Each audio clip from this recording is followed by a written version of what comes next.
okay, and I know you don't want to speculate on who did it or what, but what is your opinion on the people, or give us some insight on the people that supposedly filmed this event from across the river? Do you have any opinion on that? They're commonly known as the Weehawken Five. You know what I mean? The dancing Israelis, Yes. normally known as. Well, yeah, a big question in the 9/11 Truth Movement. There's a strong contingent of the group, of the movement, that wants to say the Jews did it, Mossad did it, Israel did it. I don't think there's any evidence of that, such a strong statement. On the other hand, was there foreknowledge? There seems to be pretty clear evidence that Israel, or some portion of Israel, or some, had foreknowledge. So that's where I am on that position, on that issue. And I've got more work to do on that. So my position may evolve. But I say that's not the important issue. If we could get a true investigation, you get subpoena power. People are generally, you get a few people who will go say, okay, I'll go to prison for 20 years or life or whatever, rather than talk. That's not most people. So if we had a true investigation with subpoena power, people are always asking me, I get asked this on the interview, okay, you say the government's theory is wrong, that's not true, so what really happened? So what happened to plane Flight 77 if it didn't hit the Pentagon? Where is Barbara Olson anyway? And all that, Well, how in the world would I know? But you give me a few $1 million, just a little measly sum that the 9/11 Commission ended up with. What was it, 11 million? You give me that, subpoena power, and the power to promise people clemency or send them to prison. In a month, I'll have all these answers for you. We don't have answers. We still have a conspiracy theory, because even though our evidence is overwhelming, the people who could authorize the investigation don't want to. And things start, people talk about conspiracy theories. Something starts as a theory, it's still a theory until it's proven. Nothing wrong with conspiracy theories. We have theories about everything, and then some of them prove to be true. And recently there was a story going around on the internet, what was it, 33 conspiracy theories that turned out to be true. So a lot of them do, a lot of them don't.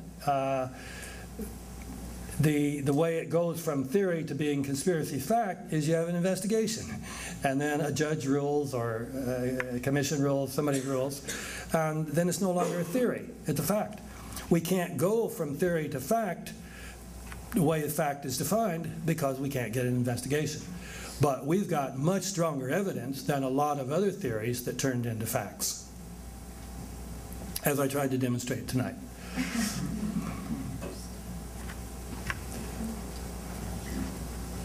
Thank you.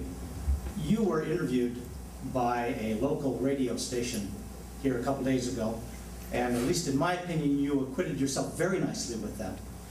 My question is, how have you been treated by the media and by the general public since you've become more public?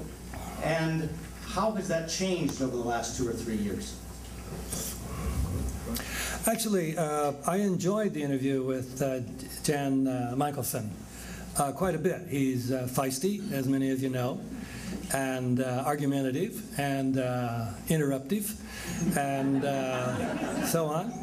But that was fine. I just finally told him, let me finish my point, and he did. So I enjoyed it. It was not boring. Sometimes they're boring. So I like that. And how many of you did hear that interview? Is there anybody who came who wasn't going to come and came because you heard the interview? Hey, good. I predicted that would happen. That 8 people would come because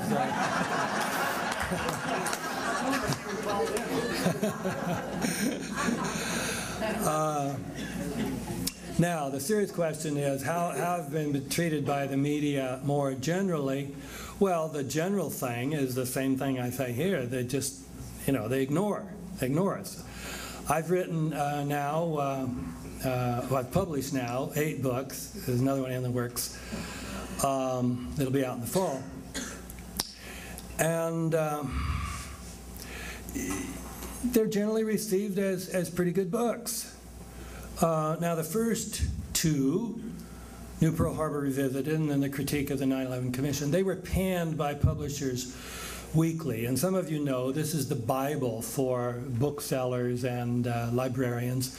Of all the books that come out in English in a given week, this Publishers Weekly tells them which ones are worth buying. And then certain books they star and say these are particularly worth buying. And then one book each week is Pick of the Week. The best book of all the books we read. New Pearl Harbor Revisited, 3rd week in November 2008 was Pick of the Week. Now, you would think, news media would say, New York Times said, we thought that guy Griffin was a conspiracy theorist idiot, but, Publishers Weekly seems to think he's okay. It was actually, quite a rave review. So I guess we should review the book, at least let the world, let our public know about this book, and maybe everybody will disagree that it's a good book, but since the Publishers Weekly says so, we ought to give the public a chance to make their own judgment. No. I had a previous book, Debunking 9/11 Debunking, that came out in 2007, was given a bronze medal by the independent book publishers. So the books have been, by some reputable organizations, considered good books. And yet I've not had not a single mainstream newspaper, magazine, or television review in the United States.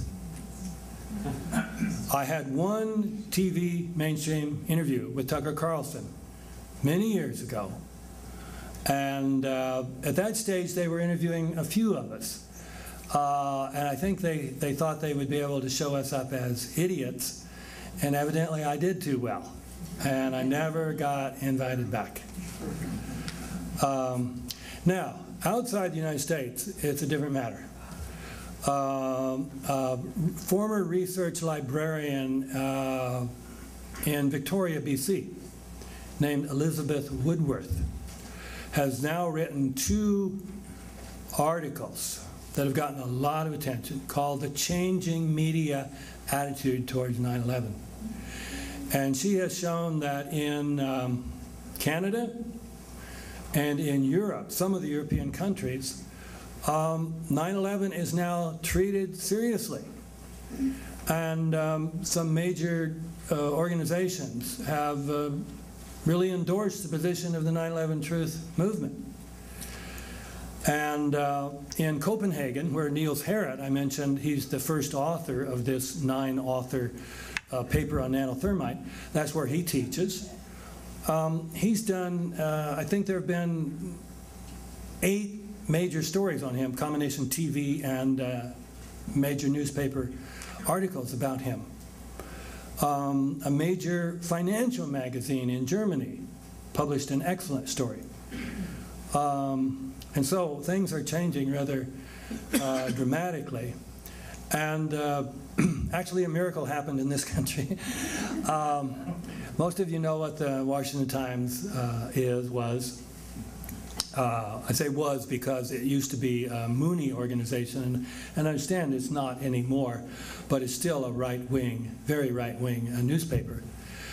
And in February, Richard Gage, who is the one who started Architects and Engineers for 9/11 Truth, with one member, himself, built it up, and he said, in a couple years, I'm going to have 1,000 members. We all laughed, poor naive Richard.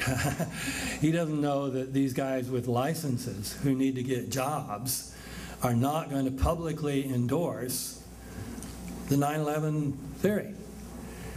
Well, in February, he held a press conference to announce 1,000 licensed architects and engineers had signed the petition saying, we need a new investigation. The official story can't be true. He streamed that. That was streamed. And no press came, of course. Promised, like they always do. Oh, yeah, I'll be there. Never do. And mainstream press. Well, lots of alternative press. No mainstream press. But a woman in the Washington Times published a story about it, and not the usual smirking kind of thing and talking about how the guys were dressed and how one of them lived in a cave and had a funny name and so on. No, just a straight story where she repeated the things that Richard said in his statement. Just straight report. I mean, what a concept, huh? That the newspapers would report on what somebody said. And she did it. And this caused shockwaves, through the 9/11 Truth community. What in the world is happening? And it obviously caused a shockwave at the Washington Times. Somehow this had slipped through the cracks. And they put out an editorial saying, oh, no, this is no. So, no, we're not conspiracy theorists and all that. So, but the very fact that this one reporter did it is a sign of the change of the times. So things are happening. For me personally, the question was, the best thing recently, well, the best thing altogether was an interview with the Canadian Broadcasting Corporation has a program called The Fifth Estate. And it has this quaint concept that the media should still be a watchdog on the government and should expose government lies. And they did a show and interviewed me quite extensively, interviewed Richard Gage quite extensively, and a few other people, and played it straight. And for the most part, just let us tell our story. Let me tell my Barbara Olson story. And when I said 0 seconds, they even put up the graphic and showed 0 seconds for the length of her phone call. So they were even supportive, not just neutral. We just asked for neutrality, but here we got actually some support. So, for the most part, things are happening outside the United States, very little inside the United States, with one major exception that you missed tonight by coming here. But not all is lost. You can watch the reruns. There is a network, and you're going to laugh when you hear the name of it. I did too. God TV. Yeah, a couple of you laughed. You didn't want to fulfill my prediction. But it is a very, very conservative network. And the show I heard from, they wanted me to come to Washington, D.C. and film an interview for their show called Apocalypse and the End Times. So I wrote back and I said, there has to be some mistake here. My theology is at the opposite end of the spectrum from that. They do not want to interview me if they know. Oh, yeah, they know that. They know that. They don't care. They believe what you've said about 9/11, and they want to have you talk about it. I was still kind of suspicious. Are they going to package it, put it inside a bunch of these other guys and, all that? No. They just played the whole interview. And with great questions, they're very likable people. Young couple from South Africa originally, Wendy and Rory Alec. And so you can go home tonight or tomorrow and Google this. Just Google God TV. And when you get there, look for Apocalypse in the End Times, and then you'll see David Ray Griffin, probably with my photograph. And then you'll see Program 1 and then Program 2, which would have shown tonight. These are the best interviews I have ever done. So in that sense, I have done 2 great interviews in the United States. Not exactly with what you would call mainstream television, but at least American television. Well, it's actually an international show. They have millions of viewers around the world. So this may help. I've got an organization that I help start called Religious Leaders for 9/11 Truth. Right now we have about 120 members. We're not scaring Richard yet that we're going to catch him, but maybe after God TV, maybe we will. Anyway, a question. Thank you, Dr. Griffin, for being here. I was at Bradley University last week. Oh, great. Presenting my film Silent Screens, and they told me that, well, David Bray Griffin is coming here on the 25th, and I could say, well, he's going to be in my hometown on the 23rd. So I'm very glad that you're here and that there's some What's your people name? here. Carla Hansen. And Silent Screams. Yes. It's a movie based on my experience of 7 weeks in Iran last year. Oh. My question to you... By the way, you noticed I've learned how to give plugs. Oh, thank you. I've learned how important plugs are. Yeah. My question to you is something recent that we will also not see in corporate mainstream media, is that the Iranian president, Ahmadinejad, wrote a letter to the UN chief, Ban Ki-moon, demanding, I don't know if it was a demand, but asking why has the UN not convened an investigation into this crime that was used as a pretext as the war on terror. So what can we expect from the United Nations, or what do you have to say about that?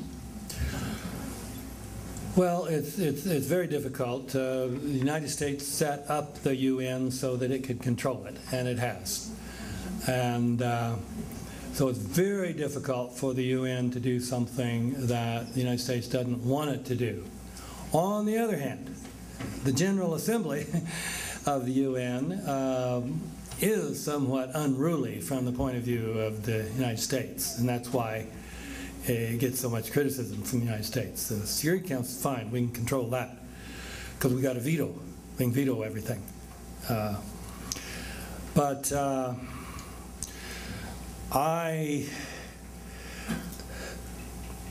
on a lot of things, I say I'm hopeful but not anticipating that it will happen. So it's certainly possible.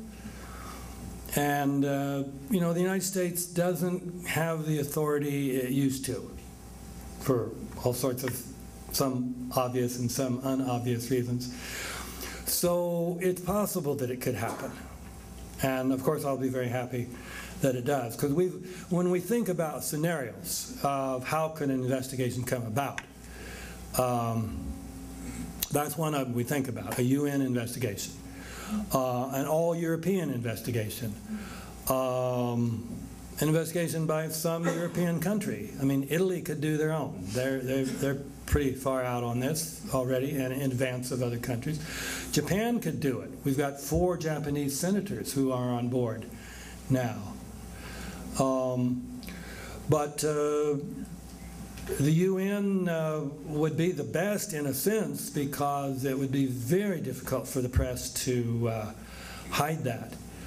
But, you know, the press hides lots of things very successfully. You know, William Pepper held a civil trial in which he proved that James Earl Ray did not assassinate Martin Luther King, proved that FBI and Army people were involved in the assassination. Not one person, probably in 1,000 in the United States, knows that. So we'll just have to see. But thank you for that. That is a very important thing. But you know, the United States just it can't talk about him without lying. We just tell all sorts of lies. I'm not saying he's my favorite person. But he's not the monster the United States has portrayed him to be. You know, we quote that thing about Israel and say he's sworn to drive Israel into the sea. Well, first of all, that's just silly militarily. Iran is so weak compared to Israel. It cannot do that. And secondly, if you get the correct translation, it's he's calling for the dismantling of the Israeli state as it is now, in which only Jews really have, so they call it a democracy, but only Jews have full-fledged rights. And it's an apartheid situation. And that's what he's calling for, not to kill anybody, not to push them into the sea, but the dissolution of that kind of Israeli state. And yet we keep, every time he's quoted, he's saying, oh, he's the one that wants to drive Israel into the state, into the sea, and so on.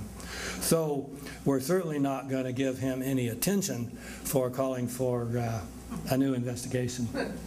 I've got a real quick question.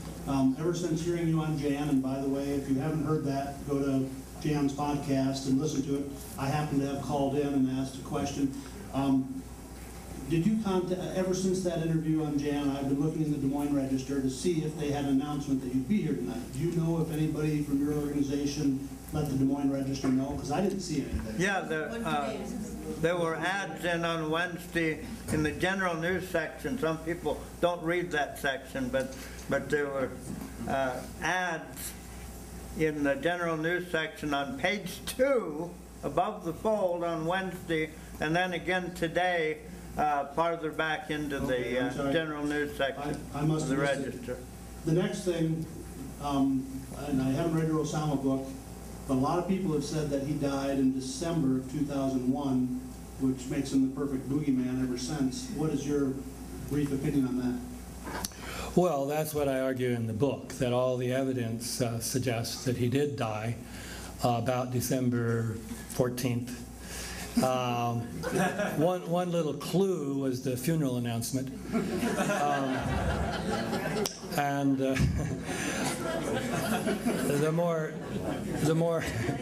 more serious evidence, because they could make up a funeral announcement to get the United States off his trail, was that all communication, all interception of his messages ceased suddenly, and have never been. There's never been a communication intercepted again. And Robert Baer, former CIA operative, the book, the film Syriana was kind of based on his life, based on one of his books. He says he just fell off the face of the earth, and he says, in all my years of the CIA, that never happened. We never lost anybody, meaning anybody who was still alive. So he thinks he's dead, and I quote him in the book. In fact, it was basically his statement that got me started thinking about doing the book. By the way, that's another example of the difference of the press. In this country, I've got the same number of reviews as Barbara Olson made phone calls. And but in tiny little England, I got 2 major big reviews, one of them in the biggest selling newspaper in the country. And then partly, I guess, because of that, the BBC did a whole program called Osama bin Laden, Dead or Alive, same title as my book, and it was based primarily on my work. Now they were attempting to rebut it, but it was a fairly decent show. It was not like their World Trade Center 7 show, which is lied, in which I told this guy, he lied, and so I didn't want to be part of this show. He said, okay, we won't lie. We'll just lie a little bit this time. I'm making that up, but I did tell him that I was convinced they were lying. And they did a pretty good show this time. And then Germany took the show over and modified it and made it a lot worse. They took out most of the people who'd supported my position and put in more people that the BBC didn't play on the show, whom they had interviewed, who said, oh, that's nonsense, and he's still alive, and blah, blah, blah. That's a pretty interesting thing, and I spoke pretty long tonight, and if I'd spoke a little longer, I could have pointed out that's another reason the war in Afghanistan is bogus insofar as we claim, and why we have to go into Pakistan, because Osama's probably over there in Pakistan. So, that's another major reason why the war is bogus. I can't say we have proof that Osama's dead. I say all the evidence supports it, all the reliable evidence. And of course, that brings up the question of what about all those videotapes and audio tapes since 2001? Well, as I mentioned in here, one that was before his death, it looks like it was already fabricated. So the 2004 one that helped George Bush get reelected, very clearly fabricated. That's the other one that's the clearest, except for the one with that I like to call Blackbeard, the terrorist, where Osama, whose beard had been getting grayer and grayer and whiter, suddenly has a full black beard. Yeah, well, there was a hilarious YouTube video that made fun of this, and this guy comes on, hello, long time no see, me Osama bin Laden, and I just want you to know this not commercial for men only hair treatment. So this is part, that the official story about 9/11 and Osama bin Laden is becoming a joke with the American people as more and more people know. So this is one of my hopes, that Obama is a pretty smart fellow, and hopefully there's a sense of embarrassment at a certain point. In fact, in my forthcoming book, I imagine a scene where the president gets up and says his statement again, we've got to be in Afghanistan because of Osama bin Laden, and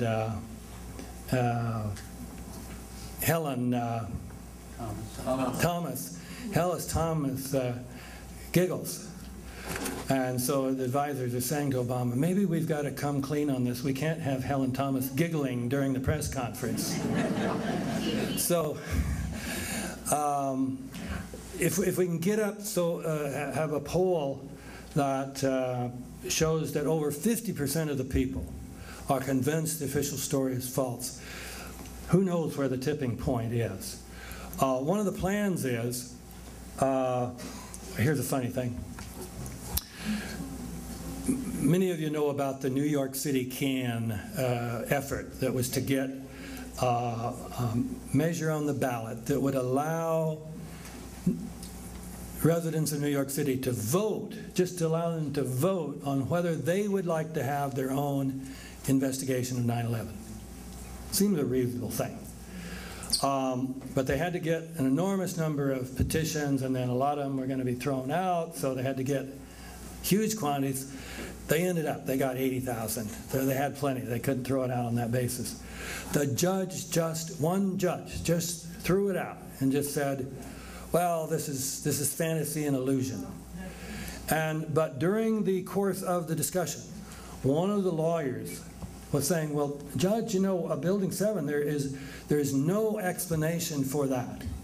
And the judge says, building what? So the plan is to have, this is just in the thinking stage now, have the plan, the 9/11 Truth Movement have a building what month in which we would try to magnify the number of people in the United States who know about Building 7, because there's a very high correlation there. People who know Building 7 came down generally disbelieve the official story because it is so obvious. So they've just done a very good job of keeping most people uninformed. So I'm thinking now maybe we need a whole year campaign, and we could bring that up to over 50% who not only know about Building 7 and therefore say we need a new investigation. Go ahead. I have three questions, but one, I'm surprised somebody hasn't asked already.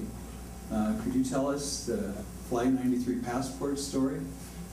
Oh, funny you would ask. Okay. They found at the, they say, the FBI said, they found at the crime scene the passport of Ziad Jarrah. In other words, one of the Ziad Jarrahs, the one that was accused of being the pilot of the plane. Now, why is that strange? Because, as many of you know, you look at the photographs, there's no plane. There's no sign of a plane there. And you talk to the people who were there, and they say, where's the plane? You'd think you'd see something, you know, a wing, tail section, engine, indestructible engines, nothing. Well, here's the official story. The hijackers, you know, took over the plane, and then when the passengers, the heroic passengers, we must say, heroic passengers counterattacked and decided to try to take the plane back, Al-Qaeda decided, okay, we're going to crash it into the ground. So Jarrah gets, control it and aims that down at a very steep angle, 580 miles an hour. And it hits that soft, this is told by a New York Times reporter in his book, Jerry Longman, something about the heroes, you know. Anyway, New York Times, so you know it's credible.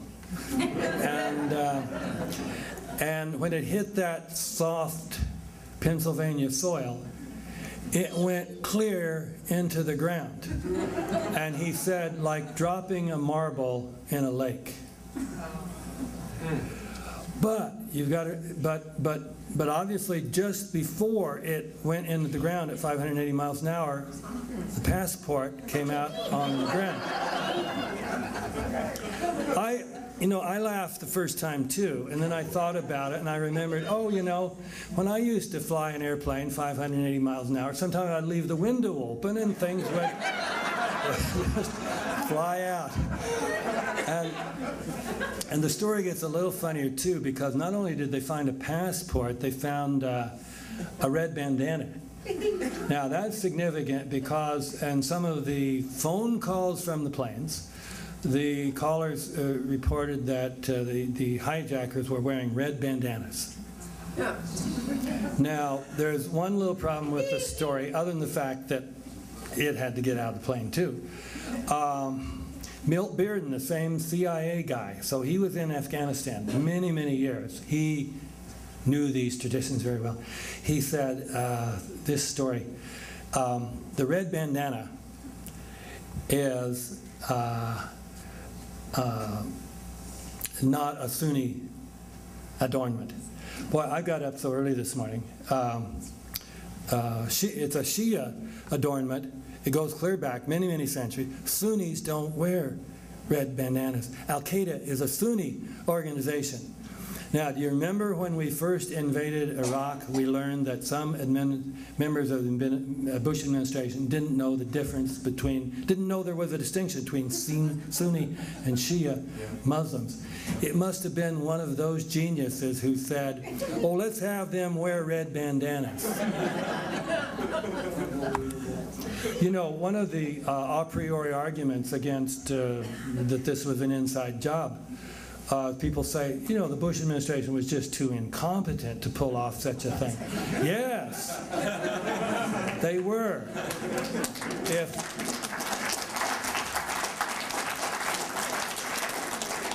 If the mainstream press had been doing even 1/10 of a decent job reporting on these problems in the story, it would have been all over within a week or two. I've got a whole book. In fact, it's in a way my favorite book, called 9/11 Contradictions, and it's I don't know if it's out there, but it's just 25 chapters that shows you 25 internal contradictions where they couldn't even get the story straight. So one guy's saying this, and you know, Richard Clark is saying Cheney went down to the underground bunker about 9:10, and the 9/11 Commission report says, oh no, he didn't get down there till 10 o'clock. Norman Mineta came in and testified, open hearing, said, oh yeah, when I got down there at 20 after, Cheney was already there and involved in the conversation. This was not a well-planned false flag attack. They bought Building 7, it looks like it was a dud, that it was supposed to come down in the morning when it would have been covered in that dust from the collapse of the North Tower. We wouldn't have all these beautiful videos of the building coming down. But it looks like the explosion started going off at 10:45 and then quit. They didn't continue. So, and I've, 24 other screw-ups in this book. Question 2. Well, in your strong conclusion, you stress that people ought to demand the recall of American troops immediately. And have you given some thought, and could you give comments as to what you think might be the most effective way to voice that? Well, I've given thought to it, but I guess I'll have to give you FEMA's answer. The best answer I can give you has a very low probability of occurrence. In other words, it is very difficult for us to speak to the public.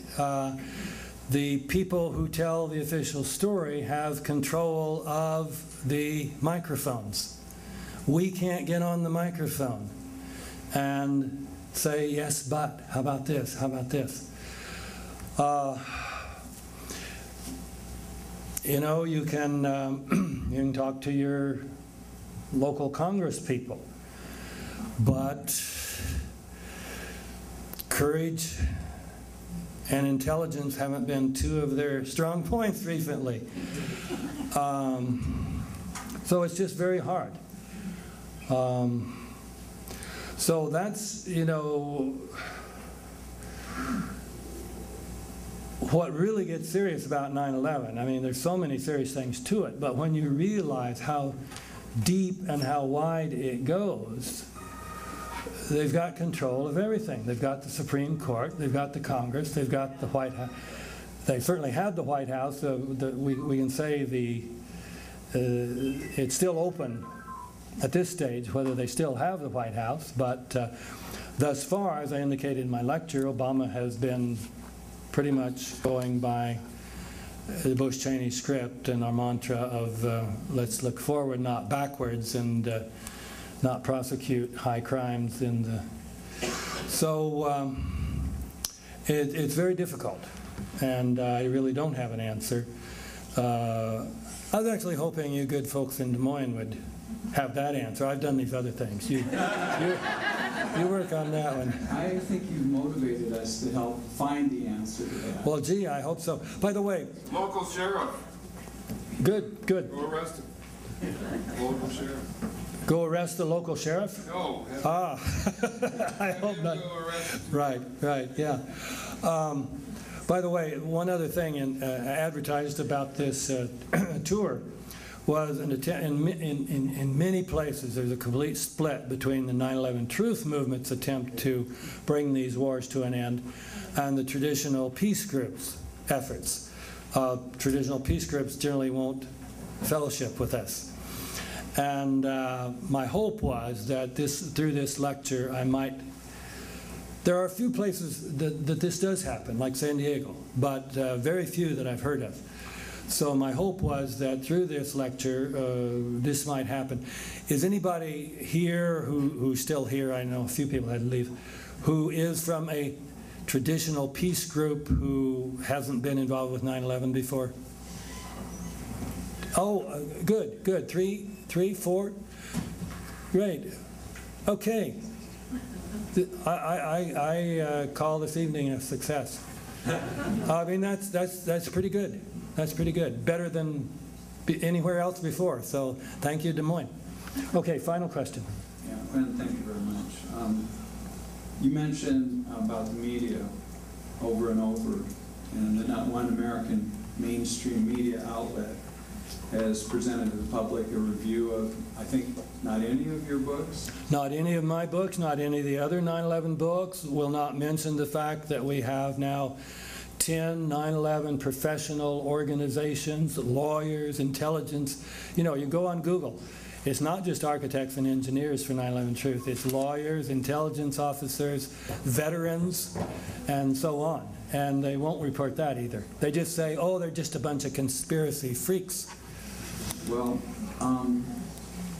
with the vast number of reporters, even investigative reporters that exist throughout the country, it just seems utterly impossible that their efforts to reveal things, discover things, expose things could be thwarted unless ownership was in fact thwarting their efforts. And I was wondering if you'd given any thought to any common denominators in media ownership as being attributable to...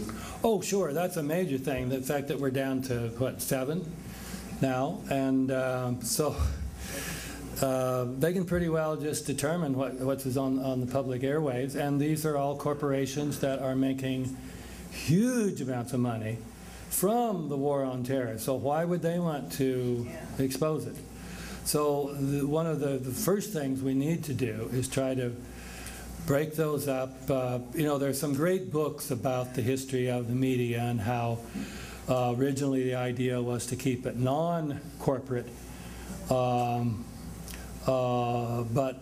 it didn't work out, and the profit motive has become more and more central. And the centralization has just gone crazy in the last decade. So that makes it so there are so many things that unfortunately have to be tackled at once. Got to get rid of the notion of that corporations are persons with rights. You know, if you can't bleed, you don't have rights.